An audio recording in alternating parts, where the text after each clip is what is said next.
Bienvenue à tous dans cette nouvelle vidéo. On se retrouve par la première des deux analyses de ce lundi 9 mai 2022 sur les Pokémon de la troisième génération.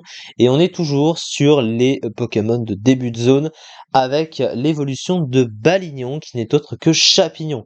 Chapignon, c'est un Pokémon bien connu en stratégie parce que c'est souvent un peu le cauchemar de beaucoup de joueurs parce que il représente parfois parmi les Pokémon un peu cancer en stratégie, parce qu'il possède notamment l'accès à Sport, qui est une des attaques de sommeil, la meilleure attaque de sommeil du jeu, et c'est un des rares Pokémon à le posséder, cumulé à Soin Poison notamment. Mais on va parler de tout ça, évidemment. Alors pourtant, même si Chapignon peut sembler assez relou à passer, globalement, c'est pas non plus un Pokémon si fort que ça. Déjà son type, il est extrêmement spécifique. Il peut sembler très bon en apparence, mais aussi très mauvais en contrepartie. Mais on va aussi parler de ça.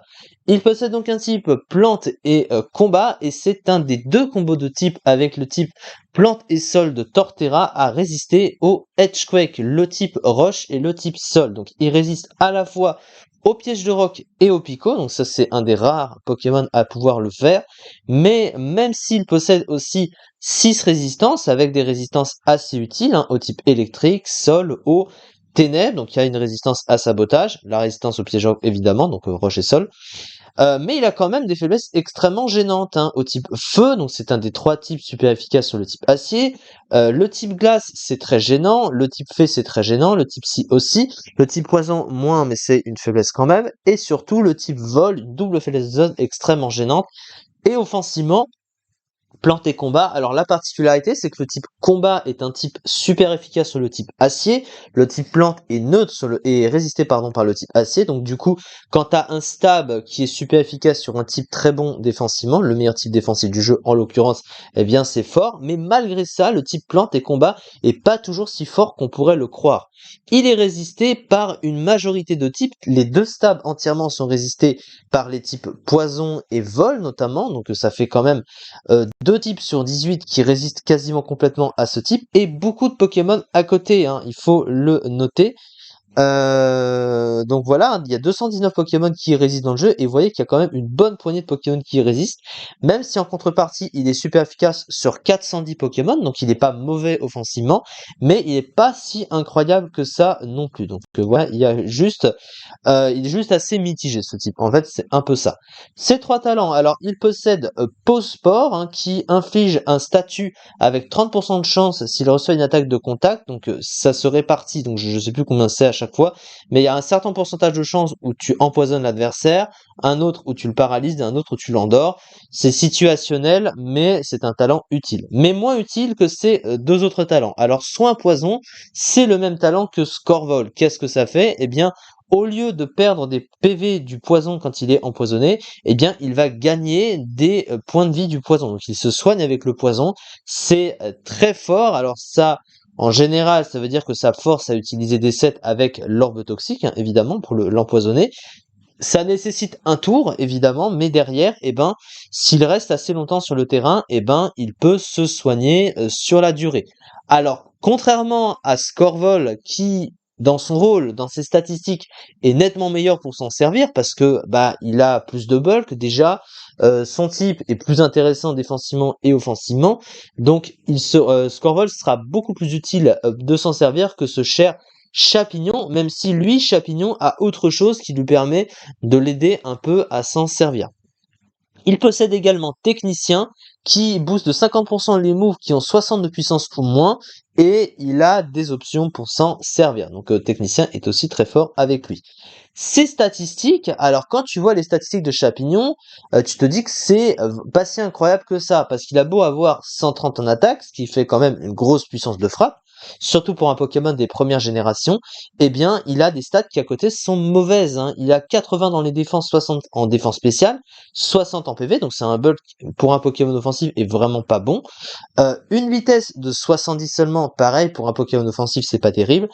60 en attaque spéciale, évidemment, on n'en parlera pas, mais du coup, on comprend pas trop pourquoi le Pokémon est si fort, mais c'est juste parce que il a accès à cette fameuse capacité sport, En fait, sport, c'est une capacité de sommeil qui est complètement inefficace sur les types plantes, on est d'accord, mais qui ne rate pas. Donc du coup, contrairement à Poudre Dodo qui a 30% de chance de précision de moins comparé à ça, eh bien c'est la meilleure capacité de sommeil du jeu et c'est un des rares Pokémon à pouvoir l'utiliser tout en ayant son double type qui lui apporte quand même des avantages, même s'il a aussi des inconvénients.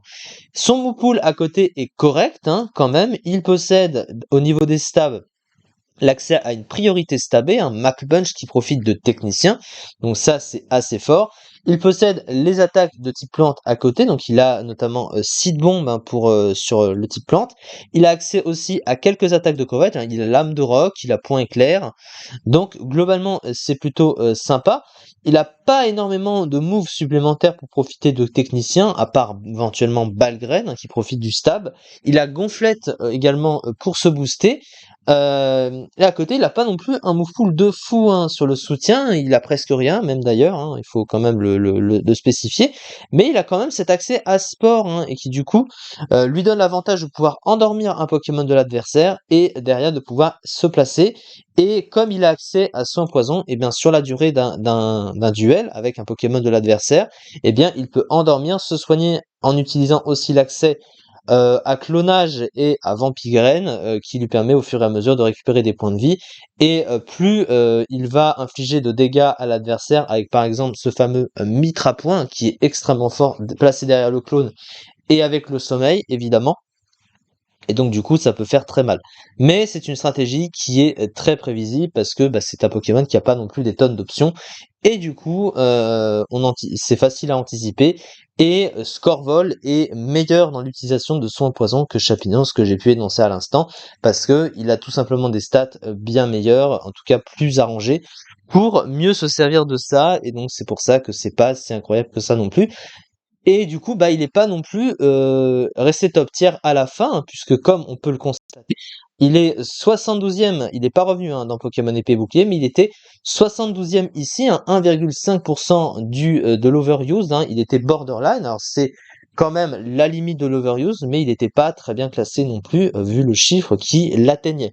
Mais il est resté quand même pendant quelques temps et à quelques instants un Pokémon assez relou à passer parce que si tu n'avais pas moyen de bloquer le Pokémon avant qu'il t'endorme et que derrière il puisse se soigner avec son soin poison machin, des fois ça pouvait devenir assez gênant, mais bon, il suffisait d'un Pokémon pour le provoquer ou pour le bloquer, pour l'empêcher de placer son clone par exemple, et de l'empêcher de pouvoir se soigner correctement, et derrière bah, il était mort. D'avoir un bon Pokémon de type vol derrière qui pouvait pas trop le toucher, ou n'importe quoi qui pouvait pas trop le toucher.